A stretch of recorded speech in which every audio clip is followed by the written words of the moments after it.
अस्सलाम वालेकुम रहमतुल्लाह। अल करीम किचन में आप सबको खुशामदीद। एक बार फिर एक नई रेसिपी के साथ, एक नई वीडियो के साथ आपकी खिदमत में हाजिर हूँ। आज मैं काबली पुलाव बनाने जा रहा हूँ। नहायत ही फेमस डिश है। इस डिश का तल्लुक़ खैबर पख्तूनख्वा और अफ़गानिस्तान से है। वहाँ पर बहुत लोग इसको होटलों में बनाकर बेचते हैं और ख़ूब खाया भी जाता है इसको। काबली पुलाव बनाने के लिए जिन चीज़ों की ज़रूरत है उनमें कुछ चीज़ें आपको स्क्रीन में नज़र आ रही हैं। सबसे पहले गोश्त जो है बीफ का आपने लेना है, यानी कि बड़ा गोश्त। बड़ा गोश्त जो है उससे ये पुलाव बनता है। 3 किलो गोश्त मैंने लिया है। इस तरीके से बड़े बड़े पीसीज जो हैं मैंने करवाए हैं।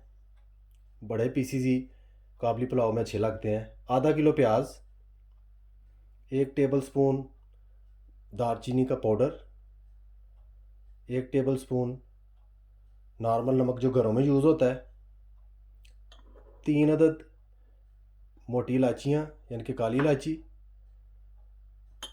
2 टीस्पून चाइनीज़ नमक, ज़ीरा 2 टेबलस्पून। ये तमाम चीज़ें जो सी हैं मैं यूज़ करूँगा काबली पुलाव बनाने में। मज़ीद और भी चीज़ें इस्तेमाल होंगी जिसमें मेवा, गाजरें और चावल जो हैं 2 किलो मैंने लेकर पहले से भिगो दिए हुए हैं। अभी मैं सबसे पहले गोश्त जो है इसकी यखनी निकालूंगा। काबली पुलाव बनाने के लिए सबसे पहले यखनी निकाली जाती है। जैसा कि आप देख सकते हैं मैंने देगचा जो है वो चूल्हे पर रख दिया है। अभी ऑन नहीं मैंने किया। पहले तमाम चीज़ें जो है मैं ऐड करूँगा बीच में। जिस तरह मैंने आपको बताया इस तरीके से आपने पीसीज जो हैं वो बड़े करने हैं। इस बात का आप ख्याल रखें।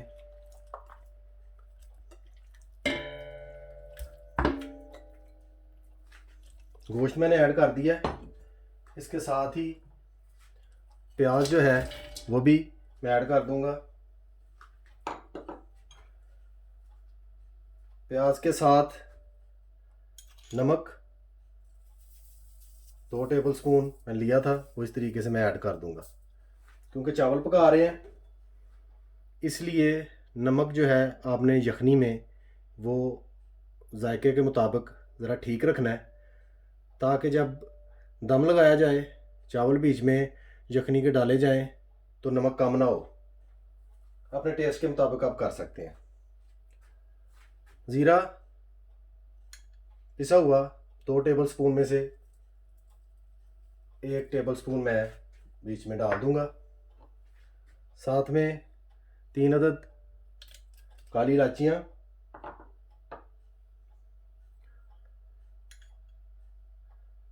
दालचीनी आधी मैं यूज़ करूँगा, आधी बाद में यूज़ करूँगा। चाइनीज़ नमक इस तरीके से बीच में ऐड कर देंगे। अब मैं बीच में पानी जो है वो ऐड करूँगा। पानी जो है वो मैं चावलों के हिसाब से ऐड करूँगा। 2 किलो चावल जो हैं वो तकरीबन 6 गिलास के करीब बने थे। उस हिसाब से मैं पानी ऐड करूँगा। क्योंकि चावल ज़रा पुराने हैं और अच्छी जीन्स के हैं इसलिए मैं डबल पानी जो है वो ऐड कर रहा हूँ। चूल्हा मैंने नीचे से ऑन कर दिया है। यखनी जो है वो हमारी अभी स्टार्ट हो जाएगी बननी।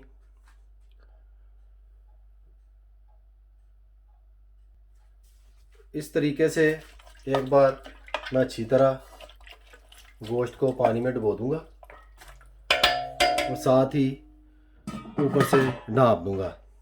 तकरीबन आधे घंटे के बाद ढक्कन उठाकर मैं देखूंगा कि यखनी की क्या कंडीशन है। मेरे साथ ही रहिए और एंड तक वीडियो को ज़रूर देखिएगा कि किस तरीके से काबली पुलाव जो है वो बनाया जाता है।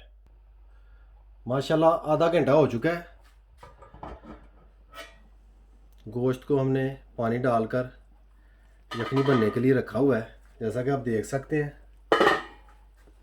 एक बार मैं इस तरीके से हिलाऊंगा और चेक भी करूंगा क्या कंडीशन है। माशाल्लाह आप देख सकते हैं काफ़ी हद तक गोश्त जो है वो पक चुका है। गोश्त को ज़्यादा नरम नहीं हमने करना, इस तरीके से। अभी थोड़ा सा टाइट है, मज़ीद इसे पकाऊंगा। ढक्कन इसलिए मैंने उतारा है कि इस मौके पे 2 कप कुकिंग ऑयल जो है वो मैं ऐड करूंगा।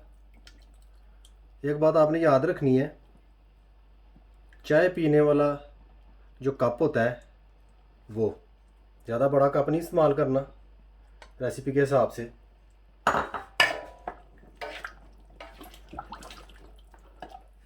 गोश्त हमारा तकरीबन 65% पक चुका है।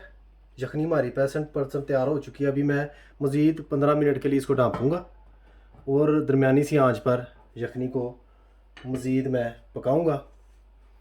15 मिनट के बाद आपकी खिदमत में दोबारा हाजिर होता हूँ। मेरे साथ ही रहिए और एंड तक वीडियो को ज़रूर देखिएगा कि काबली पुलाव जो है वो किस तरीके से तैयार किया जाता है। माशाल्लाह 15 मिनट हो चुके हैं। मज़ीद ऑयल डालने के बाद मैंने ढक्कन से ढाँप दिया था।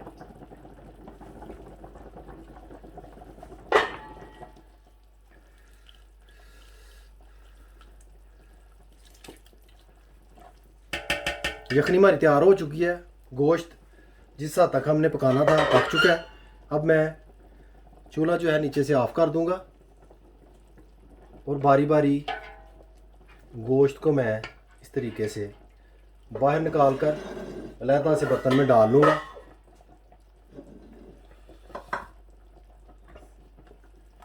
बड़ी प्यारी खुशबू आ रही है माशाल्लाह। यखनी जो है काबली पुलाव इसी पे डिपेंड करता है, इस चीज़ का आप ख्याल रखें ख़ास तौर पे। यखनी आपकी जितनी अच्छी बनेगी उतने ही चावल भी आपके अच्छे बनेंगे। मज़ीद एक और बात मैं ऐड कर दूं कि प्याज को फ्राई नहीं करना अगर आपने ओरिजिनल काबली पुलाव का मज़ा लेना है। प्याज अगर आपने फ्राई करके बीच में डाल लिया है तो वो फिर आपने नॉर्मल पुलाव पकाया है, इसका मतलब है कि आपने काबली पुलाव नहीं पकाया। इस चीज़ का ख़ास ख्याल रखें। मज़ीद दोबारा मैं आपकी खिदमत में हाजिर होता हूँ। फर्दर स्टेप क्या है वो भी मैं आपके साथ शेयर करता हूँ और मज़ीद काबली पुलाव को पकाना शुरू करते हैं। मेरे साथ ही रहिए और एंड तक सारी वीडियो देखिएगा। यखनी और गोश्त को मैंने अलहदा बर्तनों में रख लिया है। देगची एक बार फिर मैंने चूल्हे पर चढ़ाकर फ्लेम जो है हल्का सा ऑन कर लिया है। सबसे पहले गाजरें जो हैं वो मैं इस तरीके से बीच में डालूँगा। आप देख सकते हैं बखूबी। मेरे पास 1 किलो गाजरें थी, उनको मैंने इस तरीके से बारीक बारीक काटा है। हस्बे ज़रूरत मैं लूँगा, बाकी जो है वो बाद में मैं यूज़ करूँगा। जैसा कि आप देख सकते हैं इस तरीके से मैंने गाजरें बीच में ऐड कर ली हैं। साथ ही गोश्त जो है मैं इस तरीके से बीच में चुन लूँगा। आपने ये बात याद रखनी है कि गाजरों की ज़्यादा मोटी तह नहीं लगानी, मुनासिब सी तह लगानी है। इस तरह से मैं सारे जो हैं गोश्त की बोटियाँ वो बीच में चुन दूँगा।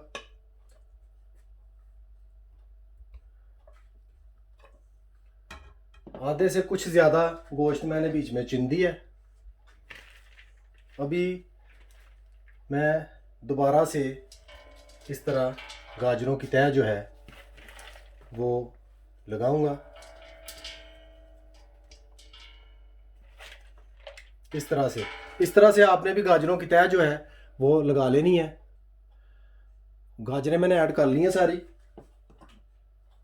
अभी दोबारा से मैं गोश्त जो है एक साइड पर ऐड कर दूंगा। जैसा कि आप देख सकते हैं इस तरीके से तमाम गोश्त जो मैंने यखनी में से निकाला है वो इस तरीके से मैंने ऐड कर दी है। आप बखूबी देख सकते हैं। अभी मैं मेवा ऐड करूँगा इस तरीके से, आप देख सकते हैं तकरीबन 1.5 पाव मेवा ये इस तरह से सारा ऐड कर देना है।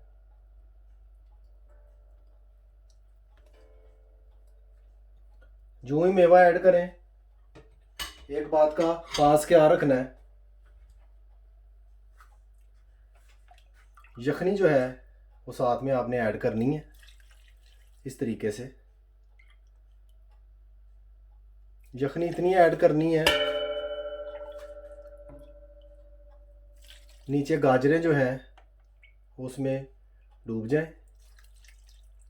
इस तरीके से आप यखनी जो है वो पूरी ऐड कर दें जो आपको दरकार है। अभी मैं मज़ीद और यखनी ऐड करूँगा।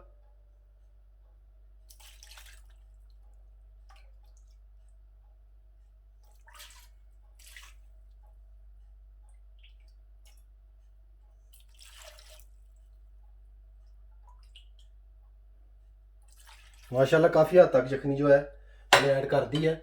अभी इस सूरत में हमने तकरीबन 5-7 मिनट तक पकाना है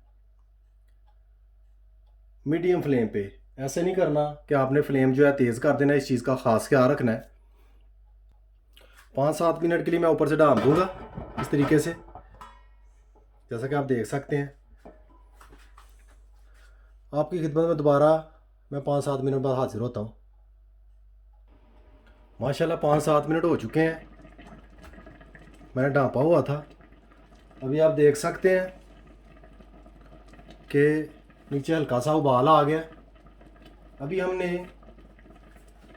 बीच में चावल ऐड कर देने हैं। जो ही गाजरें, मेवा और गोश्त ऐड करने के बाद उबाल आए हल्का सा, आपने चावल ऐड कर देने हैं। इस तरीके से गाजरों को और मेवे के साथ गोश्त को जो है हल्का उबालने का मकसद ये है कि गाजरें नरम हो जाएं, वो अपना पानी थोड़ा सा जो उन्होंने छोड़ना छोड़ लें,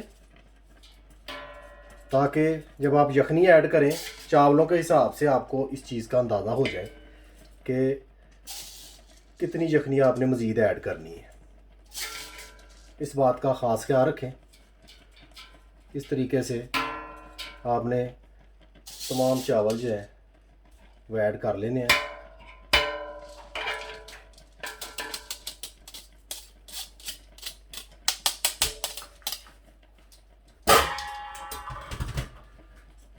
अभी मैं चावलों को थोड़ा सीधा करके यखनी जो है इस तरीके से मैं साइडों से ऐड कर दूंगा, जैसा कि आप देख सकते हैं। बाकी बची हुई यखनी भी मैं इस तरीके से बीच में ऐड कर दूंगा। माशाल्लाह जैसा कि आप देख सकते हैं। आपने एक बात का ख़ास ख्याल रखना है, जब यखनी बीच में आप ऐड करें तो चावलों से तकरीबन 1 इंच यखनी ऊपर हो। यह भी बड़ा अच्छा तरीका है चावल बनाने का। अभी मैं उबाल आने तक इसका इंतज़ार करूँगा, तब तक मैं कुछ देर के लिए ऊपर से ढाँप दूँगा। यूँ ही उबाल आता है मैं ढक्कन ऊपर से हटा दूँगा, फिर दोबारा आपकी खिदमत में हाजिर होता हूँ।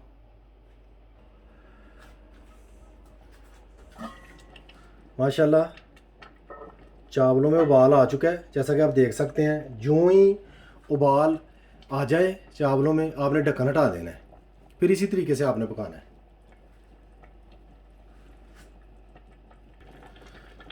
यूँ ही थोड़ा सा पानी कम होता है, जैसा कि आप बखूबी देख सकते हैं। आपने क्या करना है, उस वक्त तक जब तक सुराख नहीं पड़ते, सुराख पड़ने से पहले पहले इस तरीके से थोड़ा सा ज़ीरा जो है वो जो मैंने बचा के रखा हुआ है वो बीच में लाजमी ऐड करना है। पिसा हुआ ज़ीरा इस तरीके से। और इस तरह पकने देना है। यूँ ही दम लगाना है। दम लगाने से पहले जब हम उसको ढाँपेंगे ऊपर से, उससे पहले हम दालचीनी यूज़ करेंगे। माशाल्लाह आप देख सकते हैं पानी जो है वो काफ़ी हद तक खुश्क हो गया है। अभी चावलों को मैंने दम लगाना है। उससे पहले मैं इस तरीके से दालचीनी जो है पिसी हुई वो इस तरह ऐड करूँगा, जो बची हुई थी मेरे पास। दालचीनी ऐड करते ही दस्तरखान ढकने को लगाकर इस तरीके से मैं ऊपर से ढाँप दूंगा, अच्छी तरह दम लगा दूंगा तकरीबन आधे घंटे के लिए। और आंच जो है वो मैं बिल्कुल ज़ीरो पे कर दूंगा। यूँ ही दम हमारा लगता है चावलों को, मैं दोबारा आपकी खिदमत में हाजिर होता हूँ। माशाल्लाह 30 मिनट हो चुके हैं, हमने चावलों को दम पर रखा हुआ था। अभी मैं चेक करूँगा कि क्या कंडीशन है।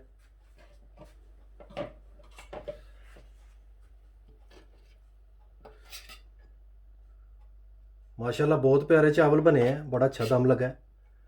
जैसा कि आप देख सकते हैं इस तरीके से मैं चावलों को चेक करूँगा। माशाल्लाह काबली पुलाव हमारा बिल्कुल तैयार हो चुका है। जैसा कि आप देख सकते हैं नीचे से चूल्हा मैंने बिल्कुल ऑफ़ कर दिया है। अभी मैं डिश आउट करके आपकी खिदमत में हाजिर होता हूँ, मेरे साथ ही रहिए। माशाल्लाह अल्हम्दुलिल्लाह काबली पुलाव बिल्कुल तैयार हो चुका है पककर, जैसा कि आप स्क्रीन में देख सकते हैं। बहुत शानदार बना है। रेसिपी जो है बहुत अच्छी है। मेरे एक दोस्त KPK से, पाकिस्तान से, उन्होंने भी फरमाइश की थी, तो यकीनन उनकी भी फरमाइश पूरी हो गई है। रेसिपी पसंद आए, वीडियो अच्छी लगे, लाइक कीजिए, शेयर कीजिए और सब्सक्राइब कीजिए। बेल आइकन बटन को याद से दबा दीजिए, उससे मेरी हर आने वाली वीडियो आपको वक्त पर मिल जाया करेगी। मुझे अपनी ख़ास दुआओं में याद रखिए। काबली पुलाव के खूब मज़े उठाइए। सदा खुश रहिए। अल्लाह हाफ़िज़।